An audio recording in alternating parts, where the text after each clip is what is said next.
Hello and welcome to another episode of Cyrils Brettspiele. My name is Nils in a nutshell edition, and today Catan, an event kit, the big game. What exactly is this?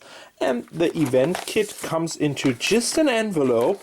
Yeah, really an envelope. And this is a really cool and interesting idea. So what you have is you have these boards. These boards are made just out of a little bit of paper. So these are paper boards. Each single player has his own cardboard, very thin cardboard tokens, and these cardboard tokens contain ships.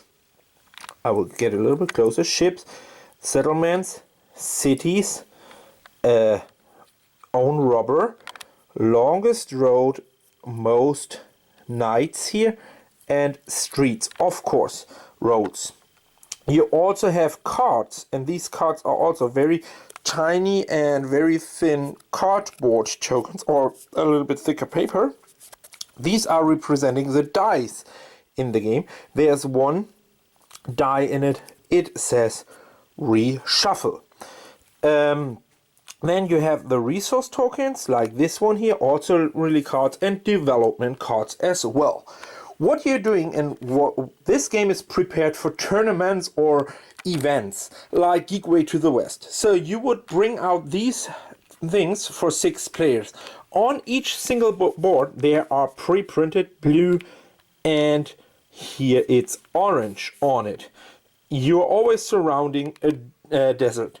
What you're doing is now you give the orange player, which is on this side here, is the sun side, the orange tokens, and on this side, the moon side, the blue player, all his tokens. He's preparing all like this. Then you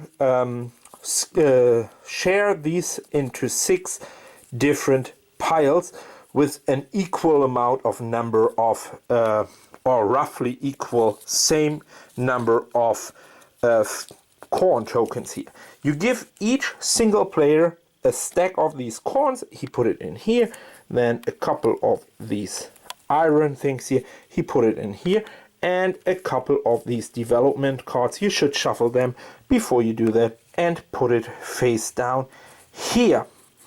Now you should play that with a supervisor.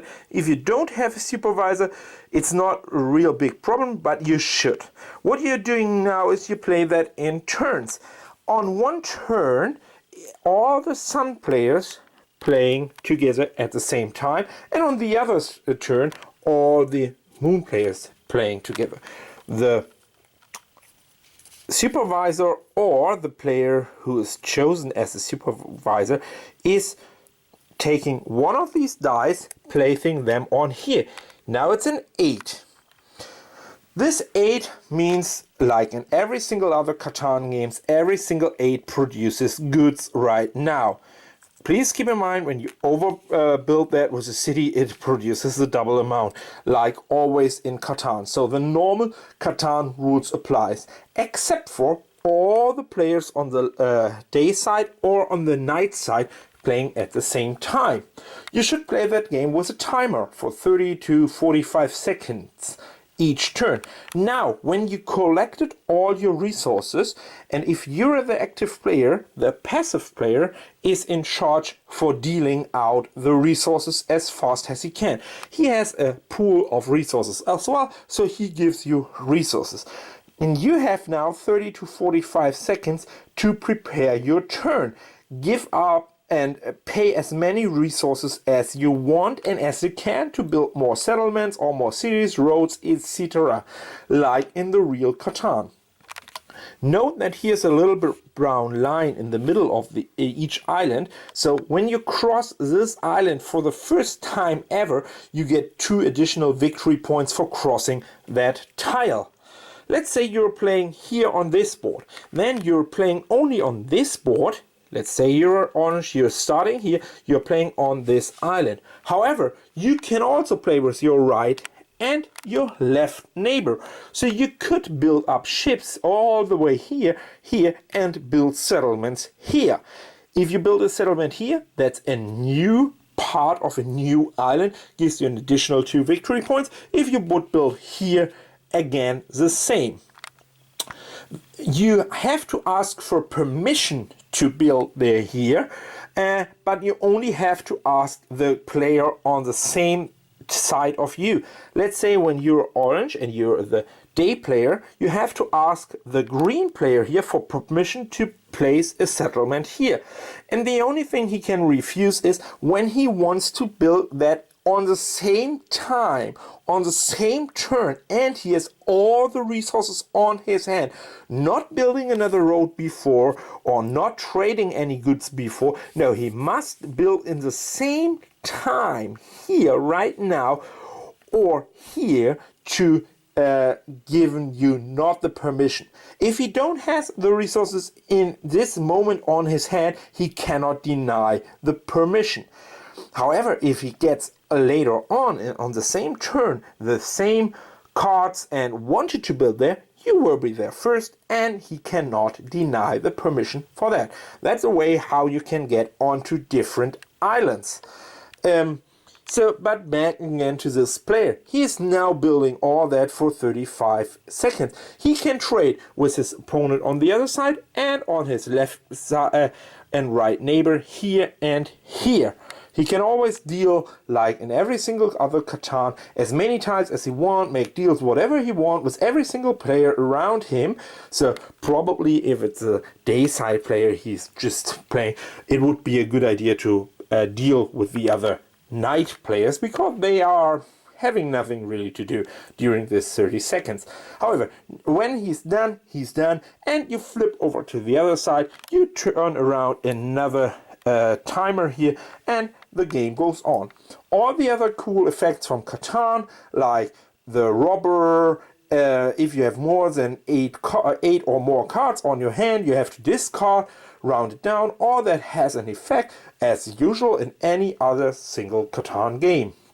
There's a couple of differences. One of the biggest differences, for the longest road and the most nights, you only compete with the player on your same board. So only on this board, which is considered as board B, is your opponent for being the longest road or having the most victory points, most nights, which gives you 2 additional victory points as mentioned in the normal game. And the game is over when one player gets 25 victory points. Yeah, that's right, 25. But keep in mind, to build when you're the orange player here, you get an additional 2.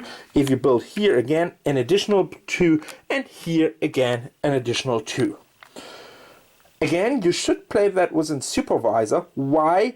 If it's any point in the game some rule questions popping up, or a player is doing something which is not really 100% correct, he should supervise all of that and make sure everybody is doing that at the same time and totally correct.